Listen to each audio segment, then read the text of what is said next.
Hello అండి, నమస్కారం. ఇప్పుడైతే మనము సిఎస్ఎస్లో అసలు ఎన్ని టైప్స్ ఉంటాయి అనేసి చూసేద్దాం. సో ఫస్ట్గా అయితే మనకి సిఎస్ఎస్లో ద సిఎస్ఎస్ ఎలిమెంట్ సెలెక్టార్ అనేసి ఉంటుందన్నమాట. తరువాత ఐడి సెలెక్టార్ అనేసి ఉంటుంది. తరువాత సిఎస్ఎస్ క్లాస్ సెలెక్టార్ అనేసి ఉంటుంది. CSS universal selector and fifth అంటే ఫైనల్గా వచ్చేసరికి సిఎస్ఎస్ గ్రూపింగ్ సెలెక్టార్ అనేసి ఉంటుందన్నమాట. ఇవన్నీ కూడా డిఫరెంట్ టైప్స్ ఆఫ్ సెలెక్టార్స్. అంటే సెలెక్టార్ అంటే మీరు ఇక్కడ అర్థం అయిపోతుంది కదా, సంథింగ్ ఏదో సెలెక్ట్ చేసుకుంటున్నాం అనేసి. ఎస్, ఇక్కడ మనకి ఇక్కడ చూసినట్టుగానే సెలెక్టార్ అంటే ఎలిమెంట్ సెలెక్టార్ ఈ హెడ్డింగ్ చూస్తేనే మనకి ఇక్కడైతే ఒక టోటల్ 50% అనేది అర్థమవుతుంది. మీరు జస్ట్ ఇంకా కాన్సెప్ట్లోకి ఎంటర్ అవుతే టోటల్గా అర్థమైపోతుంది. ఫస్ట్గా ఇక్కడ మనము ద సిఎస్ఎస్ ఎలిమెంట్ సెలెక్టార్ అనేసి అంటున్నాం కదా.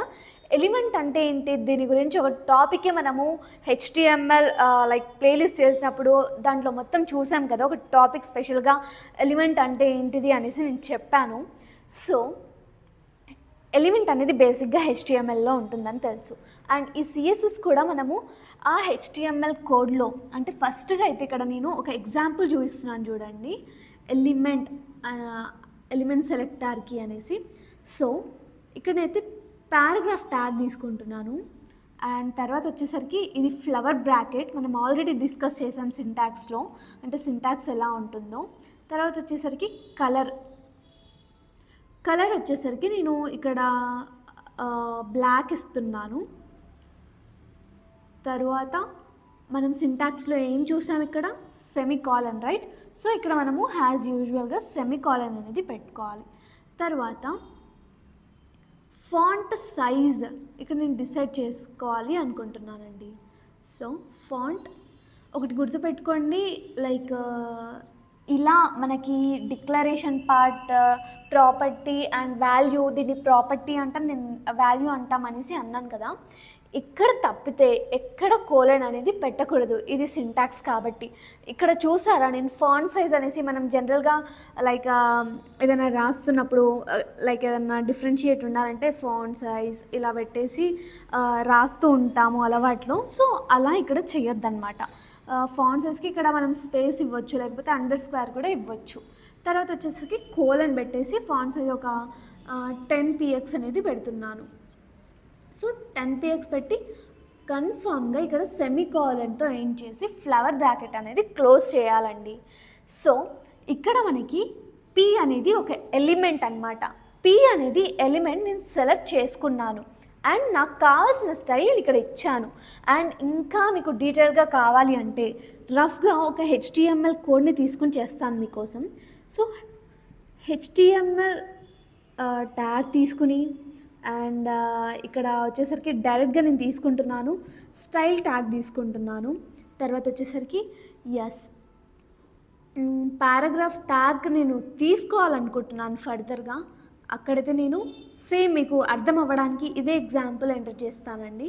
మీకు అక్కడ ఇక్కడ వేరే వేరే అనేసి డౌట్ ఉండదు. కలర్ వచ్చేసి బ్లాక్, సెమీకాలన్, ఫాంట్ సైజ్ వచ్చేసి 10 px, రైట్? తర్వాత semicolon, close flower bracket. And తర్వాత వచ్చేసరికి ఇక్కడ స్టైల్ ట్యాగ్ని కూడా క్లోజ్ చేసేయండి. ఇక్కడైతే నేను స్టైల్ ట్యాగ్ని కూడా క్లోజ్ చేసేసి ఇక్కడ నేను పారాగ్రాఫ్ ట్యాగ్స్ రాసుకుంటానండి. సో పారాగ్రాఫ్ ట్యాగ్లో హలో పీపుల్ అని రాస్తున్నాను, ఓకే. తర్వాత వచ్చేసరికి ఇక్కడ పారాగ్రాఫ్ ట్యాగ్ అనేది క్లోజ్ చేస్తున్నాను. తర్వాత మళ్ళీ నేను ఒక H1 ట్యాగ్ తీసుకుని నమస్కారం అని రాస్తున్నాను. చూడండి, ఇక్కడ నమస్కారం అని రాశాను కదా. ఇక్కడ నేను H1 ట్యాగ్ క్లోజ్ చేశాను. మళ్ళీ ఇక్కడ నేను మళ్ళీ పారాగ్రాఫ్ ట్యాగే తీసుకొని థ్యాంక్ యూ అని రాస్తున్నానండి, థ్యాంక్ యూ. సో ఈ పారాగ్రాఫ్ ట్యాగ్ క్లోజ్ చేసేసుకుని ఇప్పుడు మనకి మిగిలిన ఓపెన్ ట్యాగ్ ఏంటి అండి, హెచ్టిఎంఎల్ ట్యాగ్ ఓపెన్ ఉంది కదా. జస్ట్ ఇది రఫ్ ఎగ్జాంపుల్, నేను మళ్ళీ మీకు ప్రాక్టికల్గా నెక్స్ట్ వస్తుంది, అప్పుడు ఇంకా మీకు బాగా అర్థమవుతుంది అనమాట. మీకు ఒక క్లారిటీ రావడానికి నేను థియరిటికల్ ఎగ్జాంపుల్ తీసుకున్నానండి. సో ఇక్కడ అవుట్పుట్ ఏమొస్తుందో గెస్ చేయగలుగుతున్నారా మీరు? ఎస్, ఇన్ కేస్ మీరు ఇక్కడ అవుట్పుట్ అనేది గెస్ చేసినట్టుగా అయితే జస్ట్ సిఎస్ఎస్ ఎలిమెంట్ సెలెక్టర్ అనేసి పెట్టేసి అవుట్పుట్ ఏమొస్తుంది, అసలు ఈ ఈ అవుట్పుట్లో ఏది ఏ కలర్ వస్తుంది, ఏది ఏ ఫాంట్ సైజ్లో వస్తుంది అనేసి కామెంట్ అయితే చేయండి. ఎస్, నేనైతే ఇక్కడ మీకు ఆబ్వియస్గా తెలియని వాళ్ళ కోసం అయితే నేను చెప్పాలి కాబట్టి ఇక్కడైతే నేను ఇప్పుడు చెప్తున్నాను చూడండి. సో పారాగ్రాఫ్ ట్యాగ్కి కలర్ బ్లాక్ అని ఇచ్చాను. ఇక్కడ నాకు పారాగ్రాఫ్ ట్యాగ్స్ ఏమున్నాయి, ఇక్కడ ఉంది, ఇక్కడ ఉంది. సో ఇక్కడైతే హెల్లో పీపుల్ అనేది బ్లాక్ వస్తుంది. నమస్కారం అనేది ఉంది కదా, H1, రైట్? H1 అనేది నమస్కారం అని ఉంది, అంటే పారాగ్రాఫ్ ట్యాగ్ అంటే పెద్దగా ఉంటుంది. సో నమస్కారం. తర్వాత వచ్చేసరికి ఇంకా ఏంటి పారాగ్రాఫ్లో ట్యాగ్లో ఉంది, థ్యాంక్ యూ కదండి. సో థ్యాంక్ యూ అనేసి బ్లాక్ కలర్లో వస్తుంది. అర్థమైందా? ఇక్కడ నేను లైక్ అబ్జల్యూట్గా అసలు 10px అనేది ఎంత ఫాంట్లో ఉంటుందని ఇక్కడ రాసి మీకు కనిపించదు. సో నేను జస్ట్ నార్మల్గా రాశాను. ఇక్కడైతే మీకు హెల్లో పీపుల్ అనేది 10px ఫాంట్ సైజ్లో వచ్చేసి ఇక్కడ మీరు చూస్తున్న విధంగానే బ్లాక్ కలర్ వస్తుందన్నమాట. అండ్ థ్యాంక్ యూ కూడా 10px వచ్చేసి కలర్ అనేది బ్లాక్గా వస్తుంది. ఈ H1 నమస్కారం అనేది మనం సెలెక్ట్ చేసుకోలేదు, అంటే దానికి ఏం స్టైల్ ఇవ్వలేదు కాబట్టి నార్మల్గా H1 అంటే ఏ ఫాంట్లో ఉంటుందో అది వచ్చేసి నార్మల్ అవుట్పుట్లో లైక్ కలర్ ఏముంటుంది అదే హ్యాజ్ యూజువల్ వచ్చేస్తుందండి అవుట్పుట్లో. అర్థమైందని అనుకుంటున్నాను. మళ్ళీ ఒకసారి కోడ్ని ఎక్స్ప్లెయిన్ చేస్తాను చూడండి. ఇదంతా మన ఒక వెబ్ పేజ్ అనుకుందాం ఫర్ ఎగ్జాంపుల్.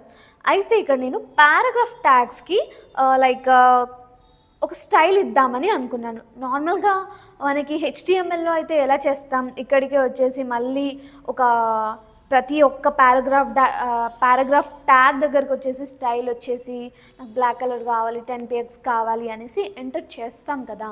సో అలా కాకుండా సపరేట్గా కలర్ లైక్ ఎంటర్ చేయకుండా ఇక్కడ మనం సిఎస్ఎస్లో ఈజీగా టైం సేవింగ్గా జస్ట్ నాకు ఇక్కడ పారాగ్రాఫ్ ట్యాగ్స్కి కలర్ కావాలి, ఫాంట్ కావాలి అని డిసైడ్ చేసేసుకున్నాను. వాటిని నేను ఇక్కడ సెలెక్ట్ చేసుకున్నాను. చూడండి, ఇది ఎలిమెంట్ కదా. సో ఈ ఎలిమెంట్ని నేను ఇక్కడ సెలెక్ట్ చేసుకున్నాను అనమాట. అందుకే ఇది ఎలిమెంట్ సెలెక్టర్ అనేసి దీన్ని పిలుస్తాం. అర్థమైంది కదా, ఎలిమెంట్ సెలెక్టర్ అనేసి పిలుస్తాం. అసలు ఎలిమెంట్ సెలెక్టర్ అనేసి ఎందుకు పిలుస్తాం అనేసి మనకి మెయిన్ క్లారిటీ రావాలండి. మనకి ఇంటర్వ్యూలో అయినా కూడా, మనకి మీ ప్రాక్టికల్ లేకపోతే థియరిటికల్ ఏదైనా ఎగ్జామ్ ఉన్నా కూడా జస్ట్ ఈ డిఫరెన్స్ తెలిస్తే చాలు.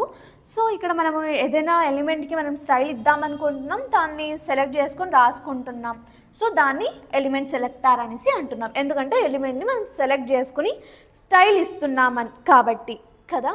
సో ఇదంతా కూడా మనకి ఎలిమెంట్ సెలెక్టర్ గురించి ఇలా ఎగ్జాంపుల్ తీసుకుని మనమైతే ప్రాక్టీస్ అనేది చేయాలన్నమాట. తరువాత ఫర్దర్ వీడియోస్లో నేను ప్రతి ఒక్కదాన్ని కూడా ఐడి సెలెక్టర్ అంటే ఏంటి, ఎలా వర్క్ చేస్తుంది, సేమ్ ఇలాగే అసలు ఎగ్జాంపుల్ ఎలా వాడచ్చు అనేసి నేను చూపిస్తాను.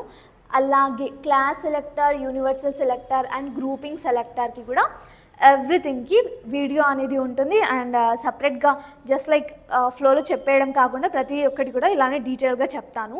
సో దీనికి సిఎస్ఎస్ ఎలిమెంట్ సెలెక్టర్కి మీకు అవుట్పుట్ కూడా చూడాలి ప్రాక్టికల్గా, కాబట్టి దీన్ని కంటిన్యూషన్ వీడియో అనేది లైక్ ప్రాక్టికల్ పార్ట్ ఉంటుంది, మీకు అవుట్పుట్ కూడా చేసి చూపిస్తాను. సో చూసేయండి. దట్స్ ఇట్ అండి. ఫర్దర్ వీడియోస్లో ఇంకా మనం షేర్ చేసేసుకుందాం. Thanks for watching this video. Stay tune for further videos. Thank you so much.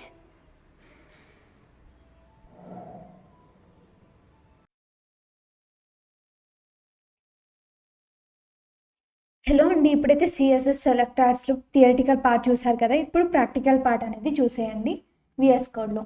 ఇప్పుడు మనం ముందుగా HTML ట్యాగ్ అనేది తీసుకోవాలి అనేసి మనందరికీ తెలుసు కదా అండి. HTML ట్యాగ్ తీసుకున్న తర్వాత మనమైతే ఇక్కడ హెడ్ ట్యాగ్ తీసుకుంటున్నాం. ఓకే, హెడ్ ట్యాగ్ తీసుకున్న తర్వాత ఏం చేయాలని చెప్పాము, స్టైల్ ట్యాగ్ తీసుకోవాలి. స్టైల్ ట్యాగ్ ఇక్కడ తీసుకున్న తర్వాత ఇది సెలెక్టార్ కాబట్టి సిఎస్ఎస్ సెలెక్టార్ కాబట్టి ఏదైనా ఎలిమెంట్ని మనం ముందుగా సెలెక్ట్ చేసుకోవాలి అనుకున్నాను కదా. సో ఇక్కడ నేను H1 ట్యాగ్ తీసుకుంటున్నాను, అంటే H1ని సెలెక్ట్ చేసుకోవాలి అనుకుంటున్నాను కదా. H1 తీసుకుని నేను ఇక్కడ బీజీ కలర్ ఇవ్వాలని అనుకుంటున్నాను, అంటే బ్యాక్గ్రౌండ్ కలర్ కదా. ఇక్కడ ఆటోమేటిక్గా వచ్చింది బ్యాక్గ్రౌండ్ కలర్ అనేసి. నేను ఇక్కడ సంథింగ్ ఆరెంజ్ తీసుకోవాలనుకుంటున్నాను, లేకపోతే పింక్ పెడదాం. ఇంతకుముందు ఆరెంజ్ తీసుకున్నాం కదా, పింక్ పెట్టాను. తర్వాత వచ్చేసరికి ఇక్కడ మనం ఆటోమేటిక్గా ఇక్కడ క్లోజ్ అయిపోయింది కాబట్టి నేను నెక్స్ట్ తీసుకోవాల్సింది ఏంటి అంటే కలర్, అంటే టెక్స్ట్ కలర్. ఓన్లీ కలర్ ఇస్తే మనకి ఏమవుతుంది, టెక్స్ట్ కలర్కి కలర్ అనేది వస్తుంది. ఇక్కడ నేను పింక్కి ఆపోజిట్గా ఈ ఆక్వా బాగుంటుంది కదా, ఈ ఆక్వా కలర్ తీసుకుంటున్నాను. ఆక్వా అంటే కూడా ఒక కలర్. ఇంతకుముందు నేను చెప్పాను కదా ఇక్కడ కలర్స్ దగ్గర మనం కలర్స్ స్పెల్లింగ్ మిస్టేక్స్ అనేవి ఇవ్వద్దు అనేసి. సో ఇక్కడ ఎల్లో ఇచ్చాక మనమైతే సెమికాలన్ ఇచ్చేయాలి. ఇచ్చేసాక దీన్ని బయటికి వచ్చేయాలి. ఇక్కడ యాక్చువల్గా ఇది రాకపోతే స్టైల్ ట్యాగ్ పక్కాగా క్లోజ్ చేయాలి. నాకు ఇక్కడ క్లోజ్ చేసింది కాబట్టి నేను జస్ట్ స్కిప్ చేసేసి హెడ్ ట్యాగ్ కూడా క్లోజ్ చేసింది కాబట్టి ఇక్కడికి వచ్చేస్తున్నాను. దీని తర్వాత మనం ఏం ఓపెన్ చేసుకోవాలి, బాడీ ట్యాగ్ అనేది ఓపెన్ చేసుకోవాలి. బాడీ ట్యాగ్ ఓపెన్ చేశాక ఇక్కడ నేను ఏం సెలెక్ట్ చేశానండి, H1 ట్యాగ్ H1 ఎలిమెంట్ తీసుకున్నాను కదా. సో నేను ఇక్కడ H1నే తీసుకోవాలి, ఎందుకంటే దానికి మనకి స్టైల్ రావాలి అంటే. సో ఇక్కడైతే నేను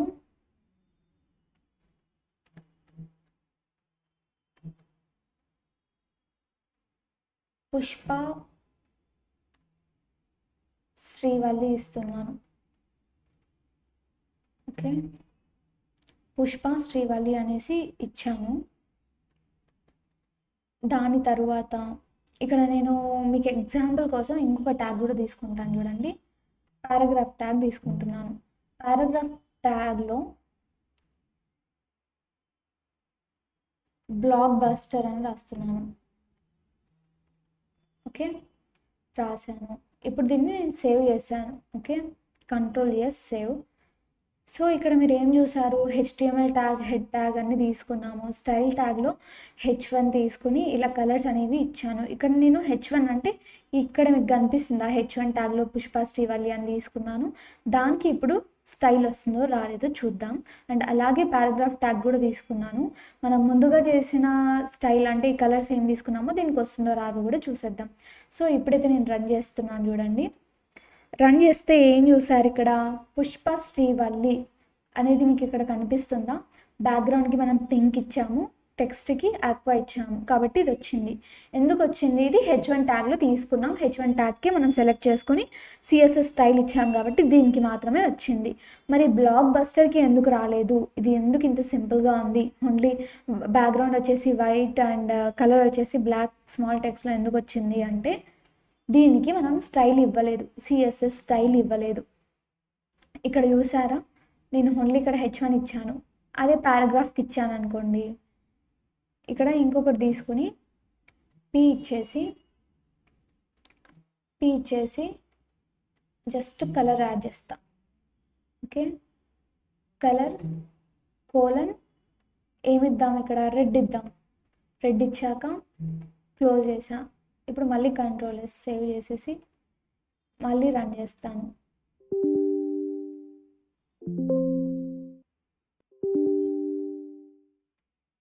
సో ఇక్కడ రీలోడ్ అనేది అవుతుంది.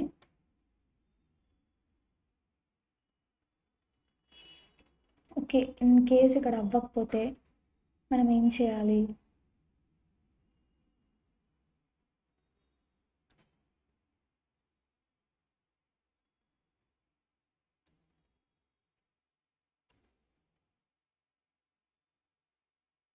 ఇక్కడ చూసారా బ్లాక్ కలర్లో ఉండేది రెడ్ కలర్కి మారింది, ఎందుకంటే మనం అక్కడ రెడ్ కలర్ పెట్టాము కాబట్టి. సో ఇలాగే మనము ఇక్కడ సెలెక్ట్ చేసుకున్న వాటికి దీనికి సెలెక్టర్ అని అంటున్నాము. సెలెక్ట్ చేసుకున్న వాటికి మాత్రమే CSS స్టైల్ వస్తుందండి. సో నెక్స్ట్ టాపిక్లో ఇంకా నెక్స్ట్ టాపిక్స్ అన్నీ కూడా చూసేద్దాం ప్రాక్టికల్గా.